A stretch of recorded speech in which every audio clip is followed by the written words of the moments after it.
Luke Cage, Season 2, Episode 1. It pretty much takes up where the Defenders left off. Luke Cage is home. He's doing the same thing now. He's looking for the bad guys, which in this particular case starts off being people who are selling product, drugs, with his name stamped on it, Luke Cage. It's that bulletproof stuff, man.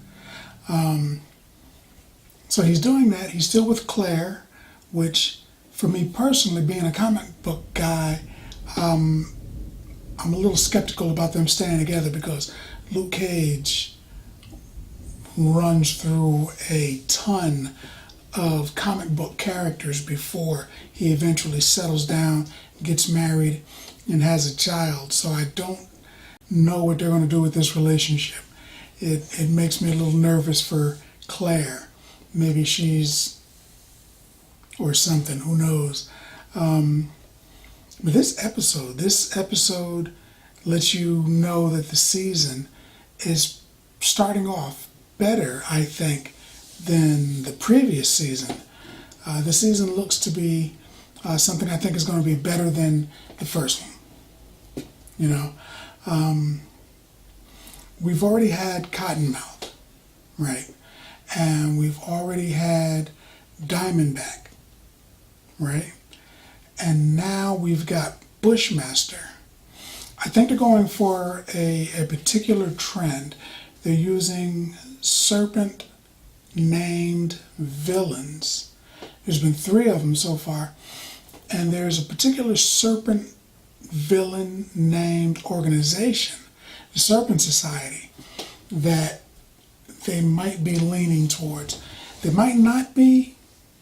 They fought the Avengers a few times, but I think they might be leaning towards that.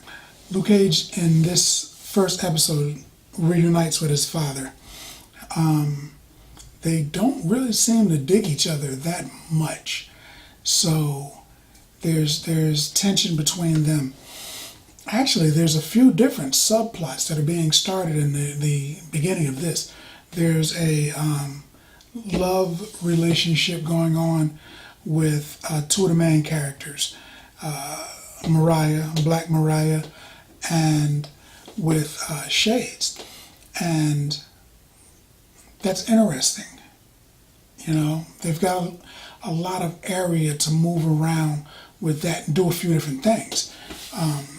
Then they've got the love triangle, or the love plot with Luke Cage and with his girl. So, you know, they've got a little bit of room to move for that. Claire might be in trouble of dying this season. They're showing Misty Knight. You remember she got her arm cut off. They're showing her dealing with that particular tragedy and trying to cope and do her job and learn how to use her left arm. She's a right arm girl, but she's got to use her left arm now. So there's that. Comanche and Shades get together in the comics. They were a pretty good duo. They were almost a comic book Abbott and Costello as far as the villains go, but in the TV series, they're better.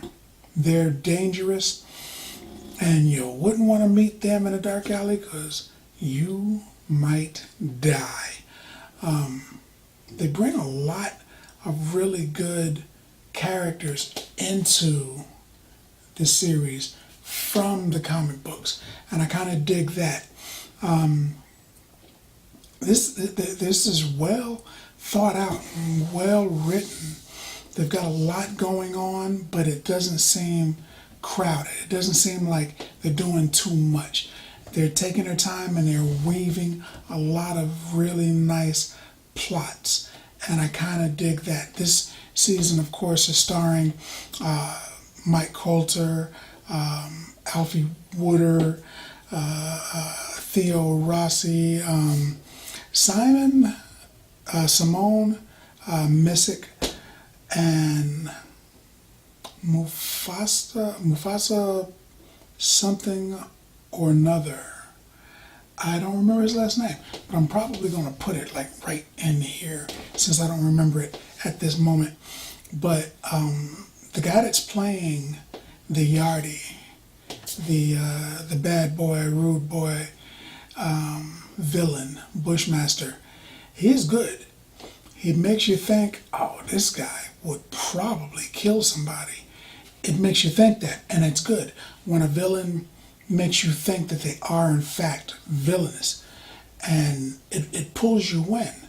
So they picked a great guy to do this, and I'm looking forward to completing the season and giving another video where I talk about the entire season. But I want to give this video where I talk about just the original episode 1.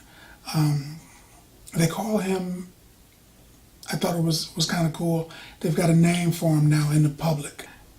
And it's the Bulletproof Man with Barack's easy smile, with Malcolm's charm, with Martin's charm, and with Malcolm's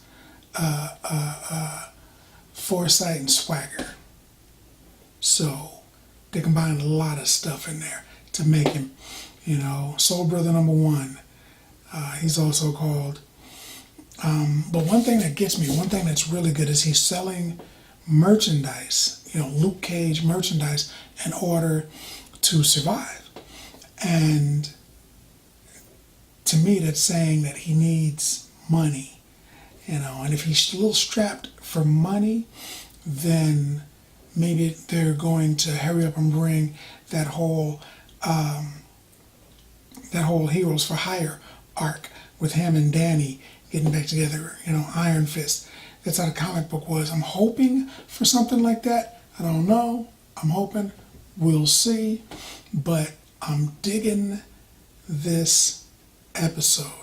And the club. The club has got a personality of its own. The club is almost like, if you remember way back in the day, there was a TV show called New York Undercover. At the end of all of the episodes, they'd bring you to the club where all of the police officers would relax, and they'd have somebody, an actual real life performer, performing in the club. They do that still. You saw season 1, so you know that happens. But I dig that. It gives you a feel for the show. It gives you an idea of where the show is going. And I'm loving that. But that's what I think about it. More importantly, what do you think about it? Let's talk about it in the comments.